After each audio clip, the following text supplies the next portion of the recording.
Bonjour tout le monde, j'espère que vous allez tous bien. Aujourd'hui, je vais vous montrer comment est-ce que vous pouvez télécharger les données TRM, qui sont, n'est-ce pas, des données d'assez bonne qualité dans les zones, dans zone tropicale.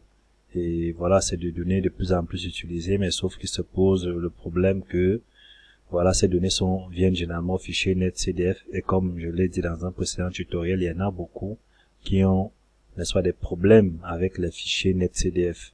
Donc, il y a une plateforme, n'est-ce pas, à partir de laquelle vous pouvez avoir les données TRM à l'échelle d'un bassin versant, ou encore, voilà, à l'échelle d'une station, n'est-ce pas, à un point donné, et au fichier, au format CSV. Donc, ça devient encore relativement plus facile à utiliser. Donc, la première chose à faire, c'est que vous allez aller sur le site NASA Giovanni. C'est le site de la NASA, c'est un des sites de la NASA. Donc, quand vous êtes dans le site, la première chose à faire, ce sera de vous enregistrer. Moi, je l'ai déjà fait, donc c'est pourquoi je ne vais plus le refaire. Vous allez vous enregistrer. Moi, je suis dans mon compte. Bon, quand vous avez créé votre compte, vous allez aller ici à Select Plot, vous allez venir vous allez choisir Time Series Area Averaged. Quand vous avez choisi Time Series, vous allez entrer la date de début et de fin de vos données. Chez moi, c'est les données de l'année 2000, donc je vais prendre 2000, 01, 01, et ensuite je mets encore 2000, maintenant le 12e mois et le 31e jour.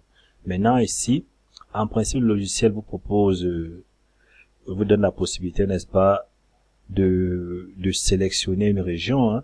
Je peux bien sélectionner une région là sur le Cameroun quand voilà, je viens ici, et puis je peux zoomer, et je choisis cet outil. Je peux même balader, n'est-ce pas, cette zone là, avec la main là, et puis je choisis une zone, comme ça au hasard, si vous maîtrisez bien la zone, hein, mais si vous ne maîtrisez pas, il faut ancrer les coordonnées ici manuellement. Vous voyez que quand je sélectionne la zone, les coordonnées apparaissent ici, les coordonnées de cette zone, en latitude et en longitude apparaissent ici. Bon, dans mon cas, je vais entrer, vous pouvez le faire si c'est un bassin versant, si c'est un pays, bref, tout ce que vous voulez. Dans mon cas, je vais entrer les données, n'est-ce pas, d'une station, celle d'un Simi, n'est-ce pas, au sud Cameroun. Je vais d'abord, le premier point ancré, hein, c'est la longitude. La première coordonnée ancrée, c'est la longitude. Je vais mettre 11 points. Comme c'est une station, je vais mettre la même coordonnée en longitude est et ouest, et la même coordonnée en latitude nord et sud. Donc, à longitude, je vais mettre 11 points, 716, je mets la virgule, je mets maintenant la coordonnée en latitude 3.16, et puis je mets la virgule, je reprends la coordonnée en longitude 11.716, je mets la virgule, et je mets la coordonnée encore en latitude 3.16. Voilà, il va donc me télécharger les données, n'est-ce pas, à ce point-là, au point 11.716 et 3.16 en latitude. Donc maintenant, la plateforme propose, n'est-ce pas, des données, des modèles et des données d'observation. Dans notre cas, c'est les données TM qu'on veut télécharger. C'est donc des données d'observation, même si elles sont observées par un satellite. Donc je vais aller dans observation. Ensuite, je sélectionne Hydrology et Atmospheric Dynamics. Je viens dans Measurement là, et puis je vais prendre précipitation. Il y a beaucoup d'autres variables, hein, beaucoup d'autres paramètres qui sont observés Moi, dans mon cas, je vais les précipitations. Je vais prendre précipitation, et puis je vais préciser que je vais les précipitations de la plateforme TRM, et la résolution spatiale sera de 0,25 degrés. La résolution temporelle, je vais les donner au pas de temps journalier. Voilà. Donc quand je l'ai fait, vous voyez bien que je peux fermer, hein. Je vois bien que voilà, j'ai coché tous mes paramètres et voilà ce que le logiciel m'a proposé. Bien, les précipitations terme avec 42 V7, n'est-ce pas, l'échelle journalière. Je coche donc ici, je viens là, plot data. Et là, le logiciel est donc en train de préparer mon fichier de données à télécharger. Et plus la série est longue, plus voilà, cette opération, ça va mettre un peu plus de temps.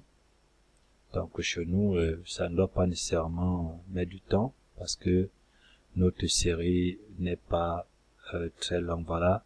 Donc voilà ce qu'il m'a proposé. Et maintenant je vais aller dans Download. Vous voyez, j'ai la possibilité de télécharger le fichier netcdf de ce point. J'ai la possibilité de charger, n'est-ce pas, le fichier CSV ou encore le PNG. Donc moi je vais les donner, n'est-ce pas, le fichier CSV, je vais aller dans CSV.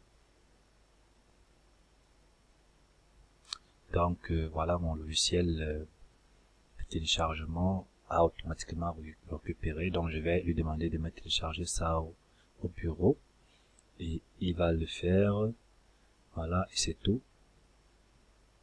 Donc je peux aller voir, regarder mon fichier. Le voilà ici. Je peux l'ouvrir même. Hein.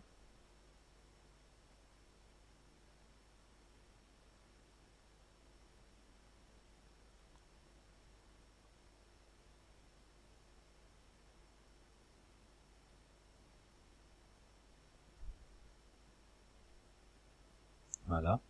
Je suis donc, voilà mes données. Voilà mes données. Vous voyez bien que là, il y a les, voilà, il y a tout ce que, il y a les paramètres du modèle. Tout ce que j'ai coché là, il y a les coordonnées, il y a la date de début de données, la date de fin. Et puis ici, il y a les données.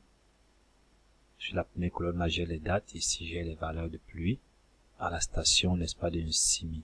Donc, voilà comment vous pouvez télécharger, n'est-ce pas, les données TRM à une station ou encore dans la limite d'un bassin ou, je sais pas moi, dans une zone de votre choix. Donc, voilà, c'est tout pour cette vidéo. Si vous avez aimé, n'oubliez pas d'activer la cloche de notification pour ne pas manquer les autres vidéos et surtout de liker, de vous abonner. Merci, ce sera tout.